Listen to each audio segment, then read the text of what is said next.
In the autumn of 1973, Americans did something they had never done before. They waited in line for gasoline. Not for minutes, for hours, sometimes for days. Drivers slept in their cars overnight to hold their place in queue. Fistfights broke out at filling stations. Some states introduced rationing. Odd-numbered license plates could fill up on odd-numbered days, even on even. Service stations ran out and hung signs that said simply, "No gas." The richest, most powerful nation on earth had run out of fuel. Not because the oil had disappeared, but because the countries that produced it had decided for the first time to use it as a weapon. On October 6, 1973, Egypt and Syria launched a surprise attack on Israel, the Yom Kippur War. The United States and several Western European nations supported Israel. Within days, the Arab members of OPEC responded with an oil embargo against those nations. The taps were turned. The price of oil quadrupled in a matter of months. What followed was not just an energy crisis, it was a psychological rupture. For a generation that had grown up believing that growth was permanent, that cheap energy was a birthright, that the American century would last forever, the gasoline lines were a revelation. The world could be held hostage by oil, by people who had it, against people who needed it. The inflation that followed was devastating. Prices rose, economies stalled. The word stagflation entered the vocabulary, that cruel combination of stagnant growth and rising prices that economists had said was theoretically impossible. It wasn't.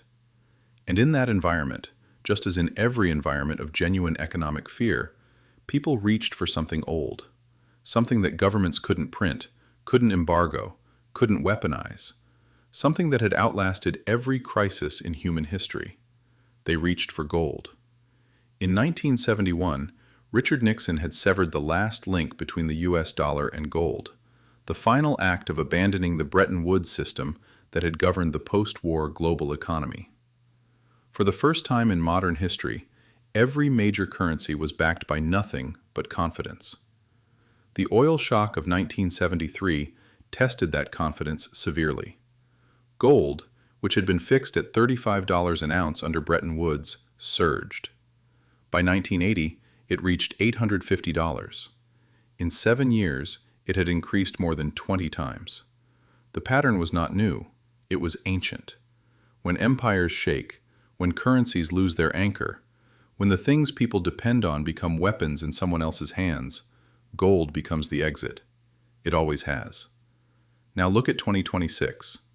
The Middle East is in crisis again. Energy prices are surging again. Inflation is proving more stubborn than central banks predicted. Technology stocks, which carried so much of the world's optimism for so long, are falling.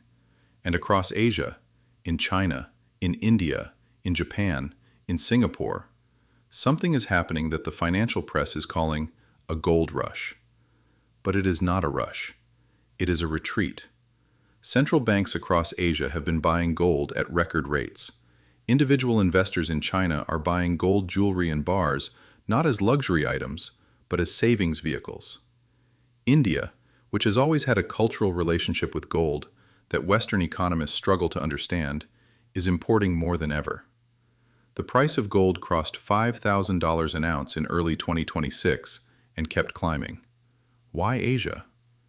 Because Asia understands something that the West spent the last 50 years trying to forget. When the system is stable, you can trust the system. When the system is unstable, you trust what the system cannot touch. The 1973 oil shock taught a generation that energy was a weapon. The lesson of 2026 is the same, written in a different language. That in a world of trade wars and sanctions and supply chain crises, financial assets can be frozen, currencies can be debased, and payment systems can be weaponized. But gold, sitting in a vault in Singapore or Mumbai or Beijing, answers to no sanction. It crosses no border that can be closed. It requires no internet connection. The people buying gold in Asia in 2026 are not speculators. They are students of history. And the history they have learned, from 1973, from the freezing of Russian reserves in 2022, from every crisis in living memory is simple. When trust in the system fails, the system cannot protect you. Only things outside the system can. I'm Pecunia historian. The history of money is the history of everything.